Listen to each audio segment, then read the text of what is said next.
I'm Miles Underwood, and I'm proud to have been selected to host this retrospect. And I ask you all to gather, for we're going to watch one of the most premier, if not the most popular comedy team in the history of the movies. We are in the memorabilia room showcasing the classic comedians of yore. Those whose only goal in life was to make us laugh. Here we find the vaudeville and music hall artists who found fame in Hollywood, working at the Senate, Roach, and Christie Studios. They're all here. Chaplin, Keaton, Arbuckle, Seaman, Turpin, Lloyd, and Langdon. All of them who worked with or had ties to one of the greatest double acts ever to work on film. Of course, I'm referring to none other than Laurel and Hardy.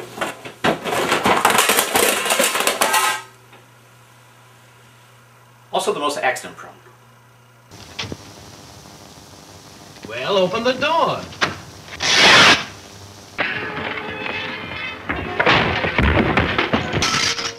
Look out!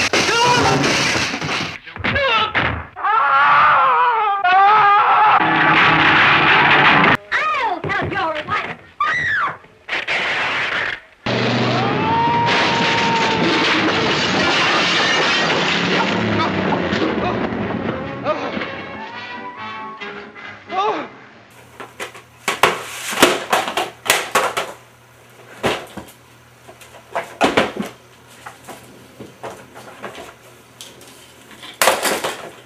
Let's start off with a vintage Laurel and Hardy short.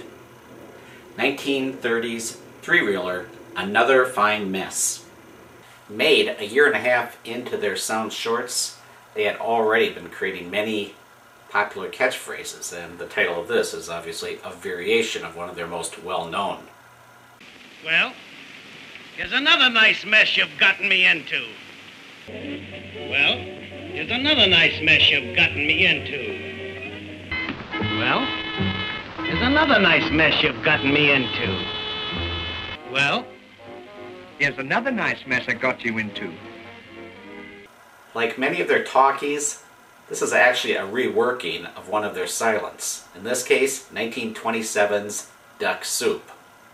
No, not the Marx Brothers movie. Laurel and Hardy's Duck Soup. There. Now, as you can see, it's really in their teaming. Where's the derbies? Alright, but the rest of it pretty much follows suit. The boys end up in a mansion and pretend to be its owners while eluding the cops.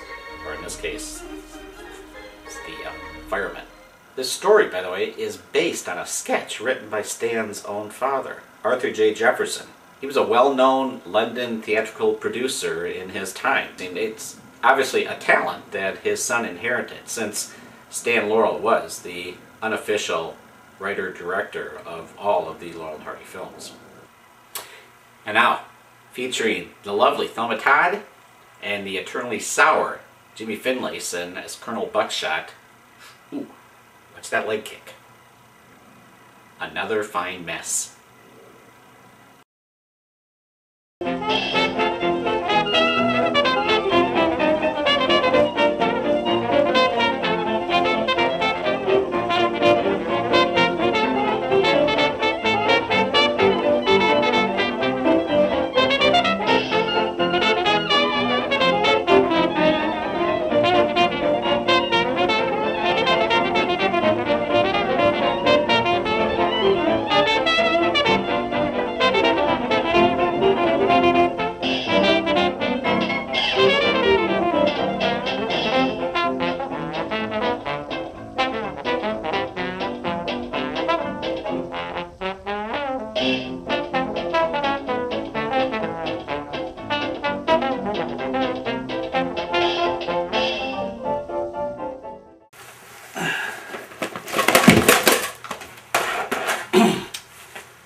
Critics consider Laurel and Hardy's silent shorts as their high water mark of their careers.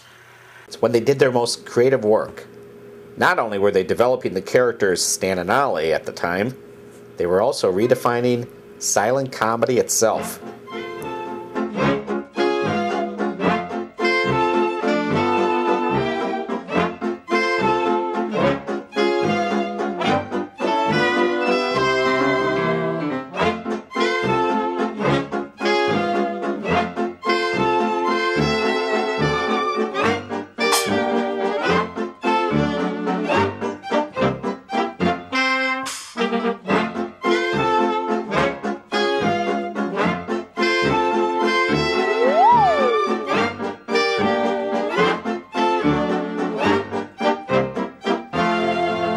By 1927, slapstick was a dirty word in Hollywood.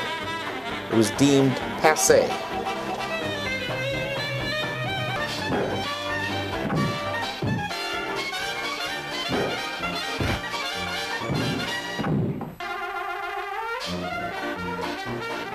Audiences would no longer laugh at crude, lowbrow humor. Or so they thought. It was up to Stan and Ollie and newly creative wonderkin at the studio, Leo McCarey, to reintroduce slapstick naturally into the proceedings by way of the characters, Stan and Ollie.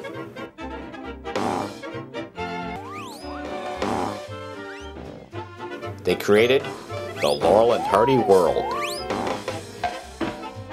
A perfect example of that world is what many consider a silent comedy classic, 1928's Two Tars.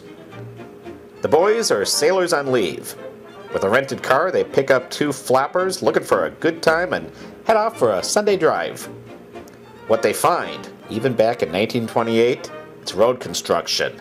And before long, in the world of Laurel and Hardy, flivvers that are about to be turned into pretzels.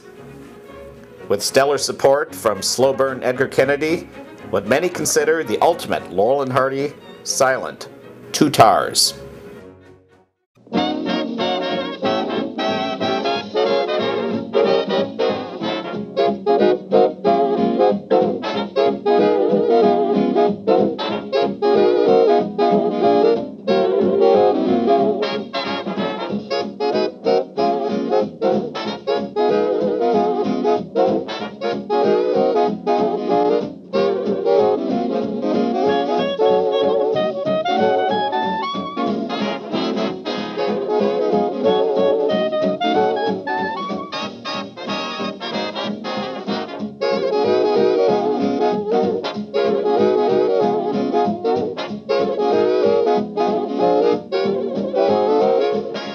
By the mid-30s, quality short comedies were being threatened into extinction by a little something called the Great Depression.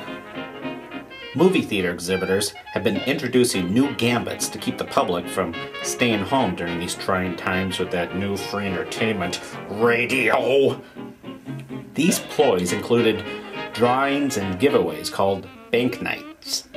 And more importantly, double features were introduced. Double features meant less time on the bill for both shorts and cartoons. Most exhibitors chose the cartoons. They charged less.